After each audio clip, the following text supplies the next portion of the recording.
Welcome to my channel Tech Mechanical and Electrical Security Printing and Minting Corporation of India Limited SPMCL का एक important unit India government mint IGM Hyderabad का तरफ से एक latest recruitment आ गया है ITI पर स्टूडेंट के लिए, जिसका फॉर्म फिलअप 2 सितंबर से शुरू हो रहा है और ये नोटिफिकेशन आपको साइट से मिल जाएगा आज से। और इसका advertise number 02/2023 junior technician post का रिक्रूटमेंट आया है। ये all over India permanent job है। आप किसी भी स्टेट से बिलोंग करते हैं तो इस फॉर्म को आप फिलअप कर सकते हैं। इसका एग्जामिनेशन सेंटर ऑल इंडिया होगा, ठीक है। तो अब देखिए, इसका मोड ऑफ एप्लीकेशन ऑनलाइन होगा। लिंक जो दिया है इस पर जाके क्लिक करके आपको ऑनलाइन एप्लीकेशन करना पड़ेगा। ऑनलाइन एप्लीकेशन कैसे आपको स्टेप बाय स्टेप करना है ये मैं आपको वीडियो का माध्यम से बताऊंगा। फॉर्म फिलअप करने का आप एकदम भी आप हड़बड़ी मत कीजिएगा, क्योंकि फॉर्म फिलअप शुरू होने का 4 से 5 दिन बाद से आपको फॉर्म फिलअप शुरू करना चाहिए। इंपॉर्टेंट डेट्स पर आप देखिए, इसका ऑनलाइन एप्लीकेशन इसका एक्चुअली एडवर्टाइजमेंट ऑफिशियल साइट पर अपलोड होगा 2 सितंबर 2023 और इसका ऑनलाइन एप्लीकेशन भी 2 सितंबर 2023 से शुरू होगा। ऑनलाइन एप्लीकेशन क्लोज होगा 1 अक्टूबर 2023। इसका एग्जामिनेशन जो आपको टेंटेटिवली दिया जाता है अक्टूबर नवंबर दिया गया, मतलब अक्टूबर का लास्ट हफ्ता अदरवाइज नवंबर का पहला हफ्ता में आपका एग्जाम हो जाएगा। सेम इसी टाइम में आपका एग्जाम होगा, एक दिन भी आपका लेट नहीं होगा, क्योंकि टेंटेटिवली जो इसमें डेट दिया जाता है इसी में आपका एग्जामिनेशन हो जाता है।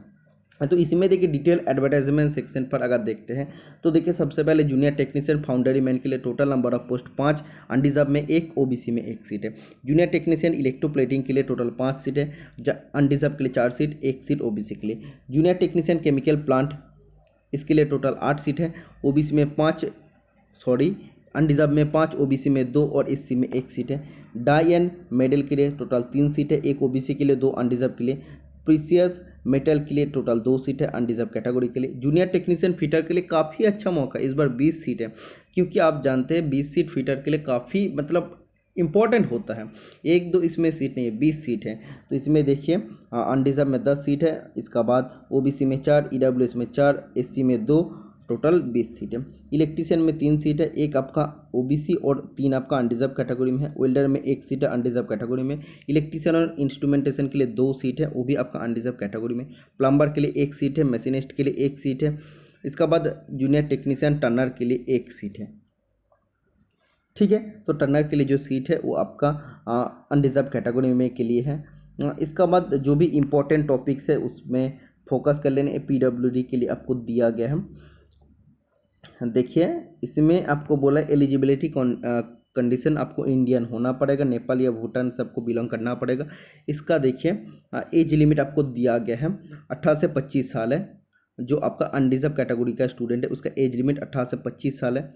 और OBC कैटेगरी स्टूडेंट को तो 3 साल का रिलैक्सेशन और SC ST स्टूडेंट को 5 साल का रिलैक्सेशन मिल जाएगा। फिर से मैं और एक बार बता देता हूँ, जो भी अनडिजर्व कैटेगरी का स्टूडेंट है उसका एज लिमिट 18 से 25 है। OBC कैटेगरी स्टूडेंट को 3 साल का और SC ST स्टूडेंट को 5 साल का रिलैक्सेशन मिल जाएगा। और देख लेते हैं इसमें एसेंशियल क्वालिफिकेशन आपका ITI सर्टिफिकेट होना चाहिए, NCVT या SCVT से। फुल टाइम ITI सर्टिफिकेट होना चाहिए, सभी पोस्ट के लिए सेम टू सेम है। जैसे इलेक्ट्रॉनिक्स और इंस्ट्रूमेंटेशन के लिए इसमें आपका ITI सर्टिफिकेट इलेक्ट्रॉनिक्स से है या इंस्ट्रूमेंटेशन, अदरवाइज इलेक्ट्रॉनिक्स मैकेनिक या इंस्ट्रूमेंट मैकेनिक से, तो आप इसको फॉर्म फिलअप कर सकते हैं। इसका बाद देखिए, जो आपका इम्पोर्टेंट मेन टॉपिक है उस पर डिस्कशन कर लेते हैं, क्योंकि ये टोटल 56 पेज का नोटिफिकेशन है। इतना डिस्कशन करना, पूरा डिस्कशन करने का कोई फ़ायदा नहीं है। इसी में देखिए आपको बताया जा रहा है scheme centre coordinator language of examination. इसमें आपका एग्जामिनेशन ऑनलाइन होगा और ऑब्जेक्टिव टाइप टेस्ट होगा, हिंदी इंग्लिश दोनों में आपका क्वेश्चन पेपर बनेगा। सबसे पहले देखिए आपका जूनियर टेक्नीशियन का जो एग्ज़ाम होगा, इसमें टोटल आपका 150 मार्क्स का एग्ज़ाम होगा। इसमें आपका जनरल एबिलिटी टेस्ट, मतलब general awareness, basic English, basic computer knowledge और बेसिक अरिथमेटिक एबिलिटी से 30 क्वेश्चन पूछा जाएगा, इसके लिए 30 मार्क्स रहेगा। और अपना टेक्निकल सब्जेक्ट से 60 क्वेश्चन पूछा जाएगा, एक क्वेश्चन के लिए 2 मार्क्स, टोटल आपका 120 में, ठीक है। तो टोटल आपका जो 30 + 120 150 मार्क्स का एग्जाम होगा, ठीक है। तो पहला जो आपका पार्ट है तो उसके लिए 30 क्वेश्चन के लिए 30 मिनट दिया जाएगा। और नेक्स्ट जो आपका पार्ट है जिसमें 60 क्वेश्चन पूछा जाएगा, इसके लिए 60 मिनट है। टोटल आपका 90 मिनट का एग्जामिनेशन होगा, ओके। एग्ज़ाम को जस्ट क्वालिफाई करने के लिए आपका इसमें एक मिनिमम क्वालिफाइंग मार्क्स दिया गया है, एक कट ऑफ नहीं, जस्ट क्वालिफाई करने का बात किया।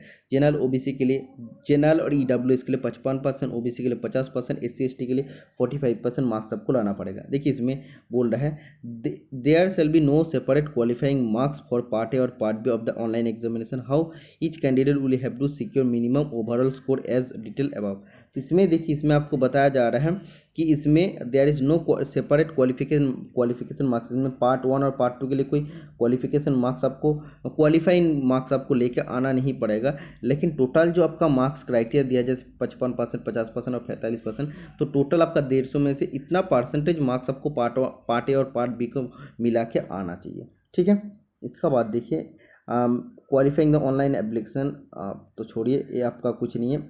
इसका बाद एग्ज़ाम सेंटर कहाँ होगा, तो इसमें देखिए आपका नो नेगेटिव मार्किंग होगा, और अगर आपका टाई हो जाता है, दोनों कैंडिडेट का मार्क्स सेम होता है, तो ये आपका देखा जाएगा कि टेक्निकल में किसका मार्क्स ज़्यादा आया है, उसका बेसिस पे उसका सिलेक्शन होगा। किसी दोनों स्टूडेंट का अगर टाई हो जाता है, वो अगर टेक्निकल पार्ट में भी सेम मार्क्स लाता है तो आपका एज दिखा जाएगा, और वो भी अगर सेम है तो आपका अल्फ़ाबेटिक ऑर्डर ऑफ नेम आपका दिखा जाएगा, जो आपका पहले होगा उसका सिलेक्शन होगा। तो 3 इसमें कंडीशन रहता है। एग्ज़ाम सेंटर देख लेते, देखिए इसमें आपका कॉल लेटर डाउनलोड करने के लिए आपको ऑफिशियल वेबसाइट से डाउनलोड करना पड़ेगा। रजिस्ट्रेशन नंबर, रोल नंबर आपको डालना पड़ता है, और पासवर्ड या डेट ऑफ बर्थ डाल के इसका डाउनलोड कर सकते हैं। इसका टोटल 5 एग्ज़ाम सेंटर है, हैदराबाद, चेन्नई, मुंबई, कोलकाता और दिल्ली है। ओके, इसमें देखिए और जो भी इम्पोर्टेंट टॉपिक्स हैं, इसका online application fee general OBC EWS के लिए आपको 650 रुपीज़ पेमेंट करना पड़ेगा, और SC ST PWD ex serviceman के लिए 300 रुपीज़ आपको पेमेंट करना है। एप्लीकेशन फ़ी काफ़ी ज़्यादा है इसमें, और SC ST PWD ex serviceman आप देखिए इसमें आपका एप्लीकेशन फ़ी तो कुछ नहीं कटा नहीं जा रहा है, लेकिन आपको जो आपका इंटीमेशन चार्ज है 300 रुपीज़ आपको पेमेंट करना ही पड़ेगा, और ओबीसी और ईडब्ल्यूएस जनरल कैटेगरी स्टूडेंट को 650 रुपीज़ पेमेंट करना पड़ेगा। इसका बाद ऑनलाइन एप्लीकेशन कैसा करना है ये आपको बताया गया है, और कुछ नहीं है। तो यही था आपका डिटेल नोटिफिकेशन, जिसमें मैं अच्छा से आप लोग को समझा दिया हूँ। तो वीडियो अच्छा लगे तो वीडियो को लाइक करना, चैनल को सब्सक्राइब कर लेना, क्योंकि ऐसे टेक्निकल जॉब का सबसे पहले नोटिफिकेशन मिल जाएगा मेरा यूट्यूब चैनल से। आज के लिए इतना ही, मिलता है नेक्स्ट वीडियो में। Tata bye bye.